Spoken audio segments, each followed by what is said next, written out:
Now coming to the schematic diagram, how to represent supercharging. Right now you consider this as an engine. Now to this engine, if it is a naturally aspirated engine, we will be allowing atmospheric air here. We will allow atmospheric air and we will also supply fuel. This atmospheric air and fuel, it is going to undergo combustion and the products of combustion will leave. In the case of supercharging, we are going to allow compressed air for combustion inside the engine cylinder. We are going to allow compressed air, for which we need to have a compressor. So the compressor will receive atmospheric air and it compresses the air. Compressed air is supplied inside the engine cylinder. Correct. So to run the compressor, it requires power. That power is driven from that power is taken from the engine crankshaft. So from the engine crankshaft, part of the power is supplied to drive the compressor. Okay, this is what we call the supercharging. So now what will happen to the net power output from the engine? In this case, what will happen to the net power output from the engine if you are going to have a supercharger? Yes. It will decrease, sir. Yes, you will get decrease in power because we are supplying part of the power from the engine for driving the compressor. Correct. So in the case of race cars, right, there we are not bothered about the fuel economy. There we are not bothered about the fuel economy, where we are interested only with the more power output from the engine. Right. So that is why in the case of race cars we go for supercharging, or superchargers are used. Coming to turbocharging. In the case of turbocharging, so this is the engine, right? This represents an engine. In the case of natural aspirated engine, atmospheric air and fuel are supplied to the engine, combustion takes place and the products of combustion leaves directly to the atmosphere. Now, the products of combustion that is leaving the engine, it has waste heat. That energy can be recovered. So the waste heat that is available in the exhaust gas, that is used to drive a small gas turbine. A small gas turbine will be provided in the your outlet manifold. So that will drive the gas turbine and finally led to the surrounding. Right, the exhaust gases leaving the gas turbine is led to the surrounding. Now this gas turbine is coupled to a compressor. Right, this gas turbine is coupled to a compressor. So the compressor receives air from the atmosphere, compresses the air and supplies the compressed air to the engine. Correct. So in this case, we are not using power from the engine to drive the compressor. Compressor is not driven by getting power from the engine. From otherwise, else we get power to drive the compressor from where we are getting power? From the to drive the, from the exhaust gases. Okay, so this we call it as a turbocharging. Now you can have combination of these two. Supercharging and turbocharging can also be combined. Such system we call it as twin charging. Right? If you want to have both the advantages of supercharging and the advantages of turbocharging, yes, very well we can have. So such system we call it as twin charging. Okay. So in this case, there are two compressors. This is compressor 1 and this is compressor 2. So the exhaust gas from the engine is going to drive a gas turbine. This gas turbine is coupled to a compressor, right? And the air that is entering into the compressor 2 is from compressor 1. The compressor 1 is driven by the power received from the engine crankshaft. Compressor 1 receives power from the engine crankshaft. So the air from the atmosphere enters into compressor 1 and its pressure is increased. Further, this is like multi-stage compression. The outlet of the compressor 1 is given to the inlet of compressor 2, whereas compressor 2 receives power from the waste heat of the exhaust gases from the engine. So finally, the compressed air using multi-stage compression is supplied to the engine for combustion, right, along with fuel. Okay, so this system we call it as twin charging or twin charged engine.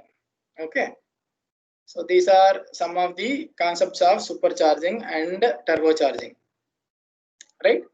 So this supercharging and turbocharging we call it as forced induction system. There are basically two different types of engine. One we call it as naturally aspirated engine and the other one is called forced induction engine. So in the case of supercharging, here you can see the power output from the engine is used to drive the compressor. So the high pressure air, before it goes to the engine, here what is present here? We have provided an aftercooler. The purpose of aftercooler is that to reduce the temperature of the air that is entering into the engine, thereby it increases the density. Okay. So this is for supercharging. So in this case, we are not utilizing the exhaust gas from the engine, right? Power from the exhaust gas is not utilized. Whereas in the case of turbocharging, the compressor is completely powered by engine exhaust, right? It is completely powered by engine exhaust. So this functions well only when enough quantity of exhaust gases are available. If the engine is operating at let us say if the engine is operated at slow speed, right? In such cases, what will happen? The amount of the exhaust gas that is coming out from the engine will not be sufficient. Okay, that will not be sufficient to drive the turbine. So that we call it as turbo lag, right? So if the quantity of exhaust gas is coming out from the engine under idling condition, the quantity of exhaust gas coming out from the engine is going to be less. So that may not be sufficient to drive the gas turbine that is present in the turbocharger. So that condition we call it as turbo lag, right? So it will take some time for the turbine to start and then it will drive the compressor. Okay, this happens when the engine is operating at slow speed. Okay, so in such cases, what they will do, we will be having a bypass valve here, right, which we call it as waste gate valve. So that will not allow the exhaust gases to pass through the turbine. It will allow, if the pressure is not sufficient, it will not allow the exhaust gases to pass through the gas turbine. So in turn, it will bypass the turbocharging system and it will allow the exhaust gases to leave to the surrounding, right? So the exhaust gases will be sent to the surrounding. It is not allowed to pass through the turbocharging system, provided if the engine is operating under idling condition or at slow speed. Okay, so that is the purpose of this waste gate control. Okay, so if we compare the difference between supercharging and turbocharging, right? So this supercharging, how does the compressor is driven? From where the compressor gets the power? From the engine crankshaft. So the crankshaft of the engine and the shaft of the compressor connected. So that can be connected either by using gear or you can have a belt drive, right?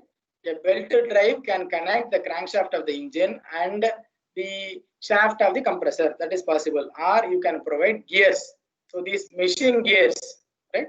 So that will drive the compressor by receiving power from the engine crankshaft. Okay. So in the case of supercharging, we are going to have a mechanically driven compressor, right? Whereas here, the compressor is driven by a gas turbine and the gas turbine is driven by the exhaust gases that is coming out from the engine. Okay. And coming to the efficiency, right? So I have told you that supercharging is used for race cars where we are not worried about the fuel economy. So this supercharging, the engine with the superchargers are less efficient because you are going to utilize the power from the engine. Right? Part of the engine power output is used for driving the compressor. Right? Whereas in the case of turbocharging, we are utilizing the waste heat. Okay. So this is efficient than supercharging. Turbocharging is more efficient than supercharging because we are utilizing the waste heat for driving the compressor. Right? Coming to the specific fuel consumption.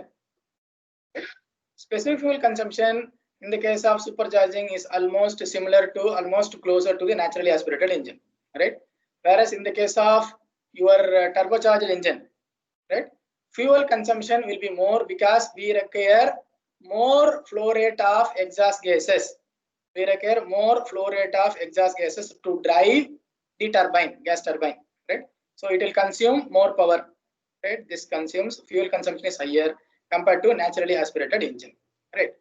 And the supercharged engine is going to employ only a compressor, right? not more components are involved. So this is compact compared to turbocharging. Whereas in the case of turbocharging, we are going to have a gas turbine, we are going to have a compressor, we are going to have aftercooler, all those things, right? And so this system is going to occupy more space, right? And in the case of turbocharging, I have told you that the exhaust gas that is coming out from the engine should be at a higher pressure. Should be, let us say, in the case of a naturally aspirated engine or in the case of a supercharged engine, the exhaust gases are led to the surrounding. Surrounding pressure is 1 bar. So even if your exhaust gases are going to come out with a pressure of 1.5 bar or 2 bar, that is sufficient, right? Your back pressure will be less in the case of supercharging, right? Your back pressure is going to be less, but that is not the case here. If you want to drive the compressor, then around 3 bar or 3.5 bar at a higher pressure, the exhaust gases should come out from the engine, right? So we need to have a back pressure from the engine, right? Only then it can drive the turbine and the compressor. Okay, so here you are going to have more pumping loss. So to drive the turbine, gas turbine, the high pressure gases should come out from the engine. Okay, so that we call it as pumping loss. There will be pumping losses. Okay, and supercharging compared to turbocharging, it is more responsive because directly you are going to supply power from the engine, right? At a slow speed, in the case of turbocharging, the amount of exhaust gases coming out from the engine is going to be less. So it is difficult to drive the turbine under such condition. So it takes some time period it requires a certain time period to make the turbine to rotate. So that we call it as turbo lag. Okay. And if you see the values of your torque and power, brake torque and brake power, right? The numerical value. Yeah. So in the case of a supercharged engine, let us say if it is a 550 horsepower engine, right? Then your torque, this is power, this is 550. Torque is around 502 lb feet, right? Pound feet. So compared to this numerical value, if you see, it is having less torque, right? This is having less torque. Okay, numerical value I'm telling. Numerical value with reference to the power, if you see,